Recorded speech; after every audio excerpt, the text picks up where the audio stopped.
Hello mga Mars, welcome back to my channel, Karen Scoop Station here. Napanood ko yung video ni Daddy Frankie na may title na Panganay na kapatid ni Kuya Oliver, pipirma kaya sa kasulatan ng lupa? Ayun. Kasi na-blessed yung bahay ni Kuya Oliver ay may pinagawa nga siyang kasulatan para dun sa bahay, not for the lupa, para lang sa bahay. At wala ngang pumirma. At itong vlog nila na to ay dito malalaman kung pipirma ba sila. Grabe. Sa umpisa ng video, yung si JJ, di ba may alagang binigay na alagang baboy si Daddy Frankie galing sa sponsor para palakihin, palaguin, paramihin. Kinatay dahil wala daw ulam. At yung video na yun, yung vlog na yun ni Daddy Frankie, lasing po dun si JJ. Parang nakaka-imbyerna, nakakainis, no? Yung, alam mo yung tinulungan. Although, wala naman akong binigay ni piso, wala. Pero, alam mo yung may nagmalasakit sa kanila na bigyan ng tulong, tapos, ganun ang gagawin at haharap sa'yo na nakainom at sasabihin na kinatay yung baboy dahil walang pang-ulam. Oh my gulay. Isang buong baboy na ubos mo, hindi kaya pinulutan niya yun? Ay, grabe. Tapos nung nakausap na nga ni Daddy Frankie si Ansing, ay napilay daw yun. Kaya kinatay at pinautang kung sino man yung putol-putol, kilo-kilo, tapos ipapautang sa mga kapitbahay. Parang nakakadismaya yung mga ganitong tao na maraming may nagbigay ng tulong tapos yung hindi man lang pinapalahalagahan. Tapos nga iyon, nakausap sa wakas ni Daddy Frankie yung panganay nila Ansing at hindi nga pinakita ang itsura, naka-blurred. At sa kwento, parang nagtuturuan sila kung sino talaga ang pipirma doon sa kasulatan na yon. Ayaw daw talagang pumirma yung panganay. So, lumalabas.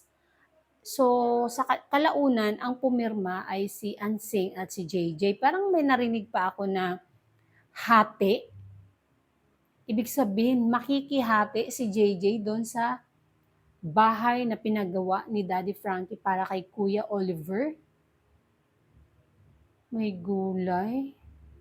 Kaya naman, sa comment section ni Daddy Frankie, ito ang makikita mo. Sabi dito ng iilan, kung ayaw nilang pumirma at dumating ang time na hindi na matirhan ni Kuya Oliver ang bahay niya, mga sponsor, pag-ibayo na lang yung bahay kaysa magpatayan pa sila kung kanino mapupunta ang bahay. Puputulin ang ugat ng pinagmulan ng away.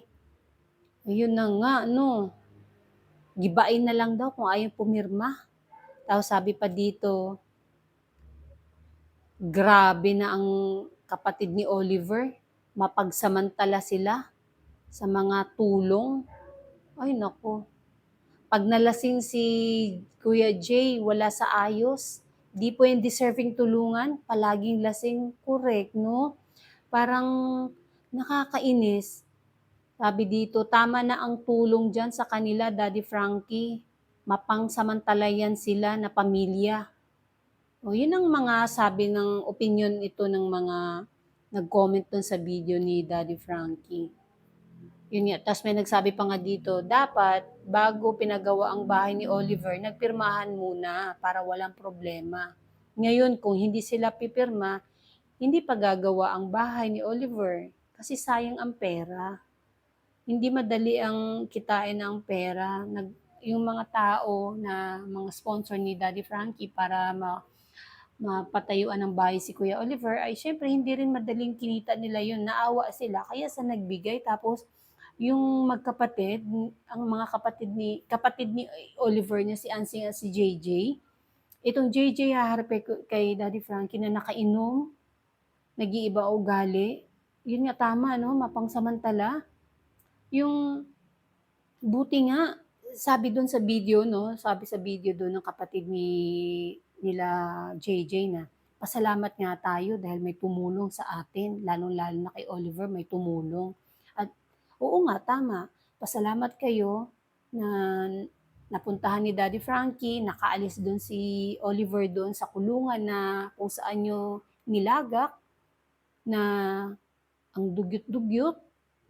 Tapos ngayon na nabigyan, napatayuan ng bahay, pinag-aagawan ngayon ni Ansing at ni JJ dahil gusto nilang agawin yung bahay.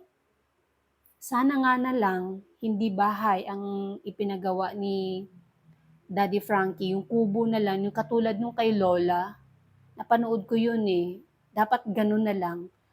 Maliit lang. Maliit na bahay lang. Yung para lang talaga kay Oliver. Kasi kung tutuusin, parang hindi kayang i-manage ni Oliver yung bahay niya na meron siya ngayon. And that's it mga Mars. Thank you for watching this video. Please like, comment, share, and subscribe for more scoops. Bye!